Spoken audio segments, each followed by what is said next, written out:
Yes, Kenya. Tamu sana, yes. Finally, Raila and Kalonzo held their first joint political rally in Mukuru kwa Njenga, Nairobi. And from those photos there, you can see that the rally was well attended, an indication that it was largely a success if attendance was anything to go by. So in this video, I want to explain to you how Raila Odinga is actually going to be able to build a political tsunami, a wave across the country that is going to propel him to a landslide victory. But before we do that, in case you are watching us for the very first time, kindly subscribe, give this video a like. Yes. If keenly you follow Raila Odinga, Raila comes out as a man determined to actually win this year's presidential elections, and not only to win, but to win it decisively. Yes. If you look at the map of Kenya, Raila has already locked a good majority of regions in Kenya. Already has locked Northeastern. A good majority of elders in Northeastern and clans have actually endorsed Raila Molo Odinga. And in Northeastern, we know it's all about clanism. A good majority, in fact, if not a whooping majority, of elders have so far endorsed Raila Odinga. And you know, in 2017, Jubilee of Uhuru Kenyatta and Ruto beat Raila largely in Northeastern. But this time around, I'm seeing a high possibility where Raila Odinga is going to win the Northeastern vote with a very big margin. If you look at Nyanza, in the last elections of 2017, Kisii vote was split almost 50-50 between Raila and Uhuru Kenyatta. In this election, it's obvious that Raila is going to perform far much better in Kisii land than actually he did in 2017. And I'm suspecting something in the range of 75% of the Kisii vote for Raila Molo Odinga. So Raila has technically locked Northeastern and has also locked Nyanza. If you go to Western, it's also obvious that Raila is actually going to win the Western vote with a lot, or rather with a very big margin. And I'm saying that based on some recent statistics that have been done there, indicating Raila clearly ahead. And now that Kalonzo has also joined Raila Odinga, that is going to create a wave across the country. And those who might have been undecided can now actually just board Raila's ship, for they know that that's now the train that is going to maybe win. And that can also apply in Western. A good majority of Western residents are going to vote for Raila Amolo Odinga simply because they believe in him, and also because they are seeing is the likely candidate to win. Same to Nairobi, same to Coast, same to Ukambani. So you can see that Raila Odinga has technically locked almost 6 provinces out of the former 8 provinces. So that leaves us with Rift Valley and with Central. Central is still a 50-50 kind of a situation. But I'm very sure and very certain that Raila is going to win Central. With college in Rift Valley, I'm giving that to William Ruto. But still, Raila is going to give William Ruto a run for his money in some parts of the Kalenjin Rift Valley. So as it is right now, William Ruto is only rest assured of winning votes in Kalenjin Rift Valley,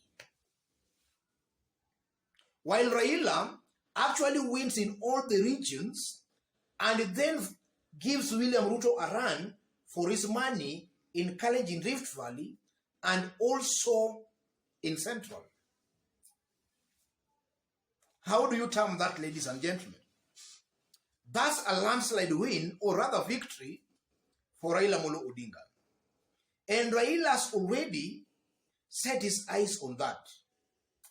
If you look at Kalonzo's move to join Raila Odinga today, actually that technically locks Ukambani. And when they were at Mukuru Kwanjenga today, we saw Charity Ngilu, we saw Kivutha Kibwana, and Kalonzo Musyoka actually holding hands and promising to work together. And that can actually resonate very well for Raila Molo Odinga in Ukambani. Ukambani residents, or rather the people of Ukambani, can now actually support Raila Molo Odinga wholeheartedly, simply because of that gesture that was witnessed today between Kalonzo Musyoka, Kivutha Kibwana, and Charity Ngilu. That technically means Ukambani as a region is now fully locked in Azimio. And thus in the coming days, that will come out very, very clearly. If you go back to maybe Central again, upon Raila picking Martha Karua as the running mate, we all know that Raila's popularity on the mountain has been rising at the expense of a William Ruto's declining popularity. That's also a fact. So having looked at all these parameters, I'm not just seeing any loophole that William Ruto can actually use to win this year's election. In fact, I'm seeing a high possibility where Raila Odinga is easily going to win this year's presidential elections with a very big margin. And that now takes me back to what I've been saying in this YouTube channel for quite some times now. I've always maintained that a candidate contesting for the presidency for the very first time, that candidate, if he's lucky or she's lucky, that candidate largely gets votes from his ethnic community. And 2022 is not going to be in any way different. We are just going to see a repeat of what has been happening in those previous years. William Ruto is contesting for the presidency for the very first time. I'm seeing Ruto only getting votes, mainly from his Kalenjin ethnic community.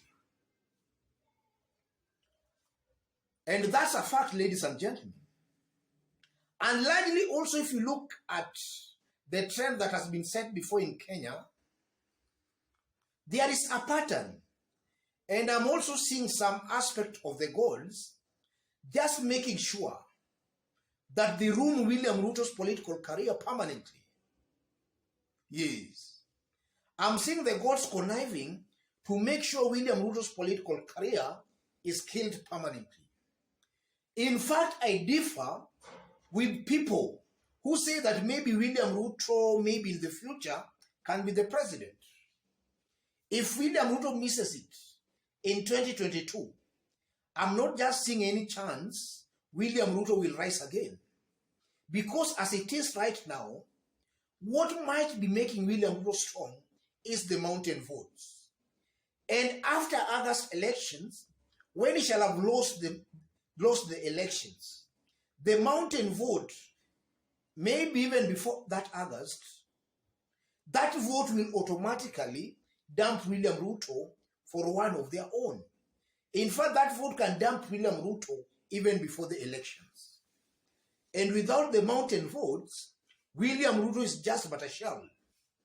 So by 2022, there will be new dynamics into our Kenyan politics. And those dynamics won't be very favorable to William Ruto. So if he misses it this time round, let him count himself a very unlucky man. He might never actually attain or reach that political stature where he is today. Otherwise, ladies and gentlemen, let me conclude it there.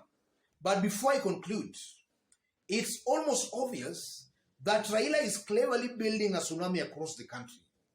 And this tsunami, I'm seeing Raila going to, for example, right now he has actually locked to Kambani.